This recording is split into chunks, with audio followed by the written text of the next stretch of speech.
Hello जी, मैंने ले लिया आरपीएम हीरो का गेमिंग कीबोर्ड जो कि भाई मैंने ऑर्डर किया था अमेज़ॉन से। और भाई मेरे पास आज जो है डिलीवरी आ चुकी है। मैंने ऑर्डर किया था भाई संडे को और आज भाई फ्राइडे है। फ्राइडे को भाई ये ऑर्डर आ चुका है। आई होपली मैं संडे को ऑर्डर वीडियो डाल रहा हूँ, लेकिन फिर भी फ्राइडे को आ चुका है ये ऑर्डर। और भाई जो कि है ना गेमिंग कीबोर्ड है, आरपीएम हीरो का गेमिंग कीबोर्ड। भाई मेरे को ये कुछ पुस्तक मिली और भाई ये बबल रैप में आया था। मैंने इसके बबल रैप जो है हटाया और भाई अंदर जो है एक और पैकेजिंग देखने भी ली। भाई काफ़ी ज़्यादा सेफ्टी से इन्होंने भाई भेजा था।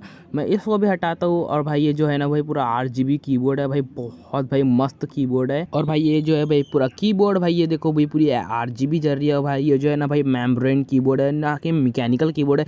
और भाई मैंने इसके USB हब की मदद से माउस और कीबोर्ड दोनों कनेक्ट करा है। भाई इसकी वीडियो चाहते हो ना तो भाई कमेंट मेरे को जरूर से करना, सब्सक्राइब लाइक ज़रूर से कर देना। और भाई काफ़ी मस्त कीबोर्ड है। अगर से आप भाई इसको कमेंट करते हो ना भाई, मैं इसके ऊपर फुल वीडियो ज़रूर से लाऊंगा। और भाई मिलते हैं नेक्स्ट वीडियो में, बाय।